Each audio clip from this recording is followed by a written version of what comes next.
Assalamualaikum and hi, my name is Joharis bin Safiq. So I will be explain the definition of motivation. So motivation is the word from the word motive, which means needs, desire, wants or drive within the individuals. It is a process of stimulating people to action to accomplish the goals. In the work goal context, the psychological factors stimulating the people behavior can be desire for money, success, recognition, job satisfaction, teamwork and many more. The process of motivation consists of a felt need or drive, a stimulus which need to have to be aroused and when satisfied, the satisfaction or accomplishment of goals. So motivation is a psychological phenomena which means needs and wants of individual have to be tackled by framing or an incentive plan. There are three key elements of motivation. Key element of motivation consists of intensity, direction, and persistence. Intensity is concerned with how hard a person tries. Other than that, direction is the orientation that benefit the organization. The last element of motivation is persistence. It is measure of how long a person can maintain his or her effort. Each of these components of motivation can impact whether you have achieved your goal or not. For example, means that you are more likely to start pushing a goal. Persistence and intensity will determine if you keep working toward that goal and how much effort you take to reaching it. Assalamualaikum, my name is Rabiatul Nadaria binti Abdul Roni. I am from RSR 2413A. So here is my part, which is theories of motivation. Hierarchy of needs theory. Maslow hierarchy of needs is a motivational theory in psychology comprising a 5-tier mode of human needs. This hierarchy shape is pyramid. The needs are physiological needs, safety needs, love and belonging, esteem needs, and self-actualization. The most basic need is made up at the lowest of pyramid, while the top of pyramid are the most complex needs. Assalamualaikum warahmatullahi wabarakatuh. My name is Muhammad Arif bin Awi and my student ID is 2019206842. And today I want to present about my slide is motivation concept in under SMG 501. I'm from RSR 2413A. The first slide is Theory X and Theory Y. Douglas McGregor proposed two distinct views of human beings. One basically negative, label theory X, and the positive is label theory Y. Developed in 1943 by Abraham Maslow, different sets of needs are identified in a hierarchy order, with the largest and most fundamental needs at the bottom and the need for self-actualization at the top. A need at a particular level motivates an individual perform an action to satisfy it. Once satisfied, a new higher level needs appears. We go to the next slide. Theory X, basically negative view. Assume that workers have little ambition, dislike work, avoid responsibility, and require close supervision. For the example, theory X is individual dislike work and will avoid it if possible. Second, avoid responsibility and need constant direction. Third, have to be controlled, forced, and threatened to deliver work. The last, have no incentive to work or ambition and therefore needs reward to achieve goal. Then theory Y, basically positive view. Assume the workers can self-direction, desire, exercise, responsibility, and like to work. Second point is, in terms of Maslow's hierarchy, theory Y assume higher order needs dominate individuals. And the last point is, McGregor himself believed theory Y assumptions were more valid than theory X. For the example is, Theory Y is happy to work on their own initiative. Second, more involved in decision making, self-motivate to complete their task, enjoy ownership of their task, and seek and accept responsibility and need little direction. Assalamualaikum, my name is Muhammad Eka bin Muhammad Sabri. So today I'm going to present about two-factor theory by Frederick Herzberg. This theory also known as motivation hygiene theory, and this theory is related to intrinsic factor to job satisfaction and associate intrinsic factor with dissatisfaction. There are a few examples for these two, so let's move to it. The first one for motivation factor is advancement. Advancement when you learn routine and you become expert in it, then it will give job satisfaction to you. Then recognition. Recognition is, for example, when you work harder and your boss notice you and increase your salary. So this will motivate you to do job more. Then the last one is achievement. Achievement when, for example, you target a day you can produce more than 100 and you achieve it. So this will give job satisfaction to you. So now let's move to hygiene factor. For hygiene factor, the first one is salary. Salary will give you dissatisfaction to job when your boss give your salary is very low. So this will lead dissatisfaction to you. Then company policy. Company policy, for example, the company not allow you to take in it during work. So this will give dissatisfaction to you to do your work more efficiently. Next is working condition. For example, you working in hot place and your friend doesn't like you. So this can give dissatisfaction to you. So that's all for me for two-factor theory. Thank you. Hi, Assalamualaikum. My name is Mirashida binti Muhammad Zaki. I'm from RSA 2413A. I'm from Group 3. Okay, I will present to you about David McClelland's theories of needs. David McClelland's theories was an American psychologist who developed the theories of needs or achievement theory of motivations, which revolves around three important aspects, which namely achievement, powers, and affiliation. Okay, first is need for achievement is a drive to a self to achieve in relation to a set of standards to strive to success, and a need to accomplish and demonstrate competence or mastery. For example, it also pertains to a person's need for significant success, mastering of skills, control, or high standards. And number two is a need for affiliations. It's a desire for friendly and close personal relationship. It's a need for love, belonging, and relatedness. And these people have a strong need for friendship and want to belong within a social group, need to be liked and held in a popular regard.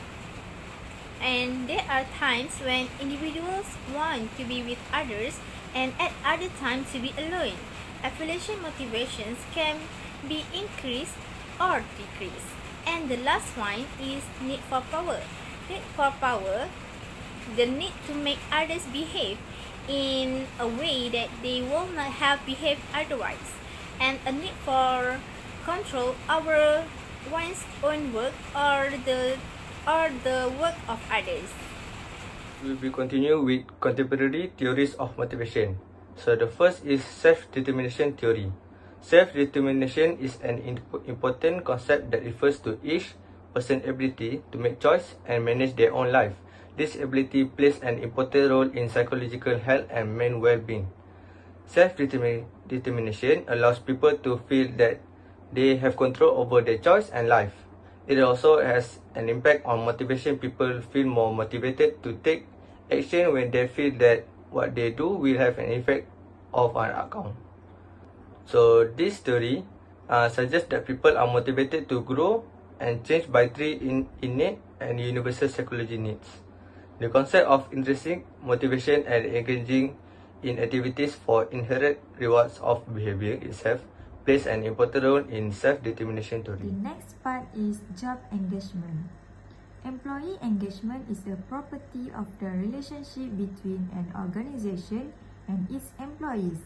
An engaged employee is one who is fully absorbed by and enthusiastic about their work and so takes positive action to further the organization's reputation and interest. Engaging employees is critical for retaining valuable talent and is an important piece of the employee satisfaction puzzle, as disengaged employees are more likely to leave their jobs. The subtopic is core self-evaluation. CSE. People who have high core self-evaluation will think positively of themselves and be confident in their own abilities. The concept of core self-evaluation was first examined by George Locke and Durham 1997 and involved 4 personality dimensions, which is locus of control, neuroticism, generalized self-efficacy, and self-esteem. Next is perceived organizational support, POS. POS is the degree to which employees believe that their organization values their contribution and cares about their well-being and fulfill socio-emotional needs. POS also refers to employees' perception concerning the extent to which the organization values their contribution and cares about their well-being. Then, value congruence. Values congruent is the extent to which the individual can behave at work consistent with their own self-image. It's very difficult to experience meaningfulness in our work if we are expected to behave in ways that are inconsistent with the highest values we expose to ourselves and others. To the next slide is goal setting theory. Goal setting theory, in fact, reveals impressive effect of goal specificity, challenge, and feedback on performance. In the late 1960s, Edwin Locke proposed that intentions to work toward a goal are a major source of work motivation. The theory states that the goal setting is essentially linked to us performance. For example, is when you want something, you can achieve the goal, and then you get what you want. So now we're going to move to the next one is self-efficacy theory developed by Albert Bandura. It is also known as social cognitive and social learning theory. The definition for this theory is belief that you are capable of achieving a specific goal or perform a specific task. In simple words, we can say that you believe and trust yourself can do the task. So in this theory, you will always need to remember the higher your self-efficacy, the more you will believe you are capable of achieving a task or goal. And conversely, the lower your self-efficacy, the less you will believe you are capable of doing the task. So you will always remember these two. So there are a few ways to increase the self-efficacy. We're going to move to it. So now let's move to the way to increase self-efficacy. The first one is inactive mastery. Inactive mastery is gaining relevant experience with the task or job given. For example, the boss gives you the task that you never done before, but you still do it to gain new experience. So when the boss asks you to do the same task next time, you will feel more confident and since you have gained experience from the past. So this shows that your self-efficacy have increased. The second one is business risk modeling. It's become more confident when you see someone else doing the task. The boss gives you the same task as you to your friend, and you see your friend success doing the task. So you will feel more confident and motivated to to do the task since you have seen your friend succeed doing the task. Then the third one is verbal persuasion. The verbal persuasion is when someone convince you that you have skill necessary to be successful. For example, your supervisor motivate you and say that you have skill even though it was your first time to do the task.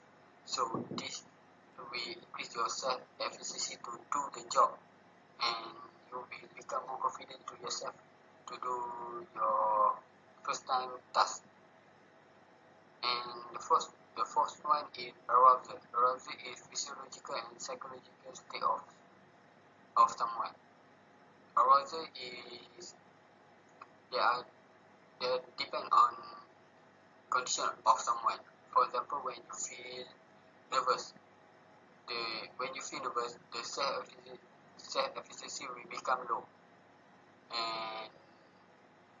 But if you feel excited to learn new things, even though it is the first time you do the job, this will increase your self-efficacy. Okay, next we go to reinforcement theory. Reinforcement theory of motivations was proposed by B.F. Skinner and his associates. Individuals' behavior with positive consequence tends to be repeated, but individuals' behavior with negative consequence tend not to be repeated. Operant conditioning was part of Skinner's broader concept of behaviorism, which argues that behavior follows stimuli in a relatively unthinking manner. For example, argues that people learn to behave to get something they want or to avoid something they don't want. And he also demonstrates that people will most likely engage in desired behavior if they are positively reinforced for doing so, and that rewards are more effective if they immediately follow the desired response, and that behavior is not rewarded or punished like to be repeated. In short, people learn to associate stimulus and response, but their conscious awareness of this association is irrelevant.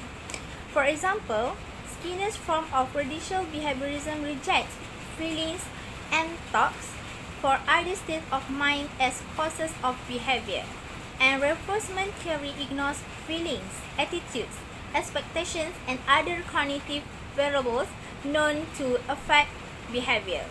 And the behaviors you engage in at work and the amount of effort you allocate to each task are affected by the consequences that follow. There are 4 processes determined their influence on an individual. First is intentional process. It's about people tend to be most influenced by models that are attractive. And number 2 is retention process. It's model's influence depends on how well the individual remembers the model's action after model no longer readily available. And number 6 and C, motor reproduction process is about after a person has seen a new behavior by observing a model, watching must be converted to doing. And the last one is a reinforcement process, that individuals are be motivated to exhibit the model behavior if positive incentive or rewards are provided. The equity theory. So the equity theory is the idea that when an individual receives for their work has a direct effect on their motivation. When it is applied, it means an individual will generally aim to create a balance between what they give to the organization compared to what they get in return. So understanding the role of equity theory in professional environment can be helpful when you have to ensure that feel properly motivated and appreciated. When you offer fair compensation for getting higher level of motivation, this can have positive effect on factors such as teamwork, job commitment, and communication. It contains 2 primary components, which is input and outcome. It is a team member perception of these 2 factors that can influence their motivation level. The next part is expectancy theory. Expectancy theory proposes that an individual will behave or act in a certain way because they are motivated to select a specific behavior over others due to what they expect the result of that selected behavior will be. Expectancy theory has three components, which is expectancy, instrumentality, and valence, while expectancy is the individual's belief that effort will lead to the intent performance goals. And the last is conclusion. Motivation theories plays an important role for managers to achieve their objective and to increase the effectiveness of the employees. A manager don't have to implement all the theories at once or to put all the employees under one standard.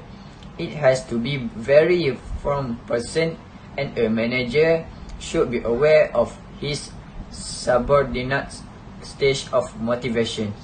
That's all. Thank you.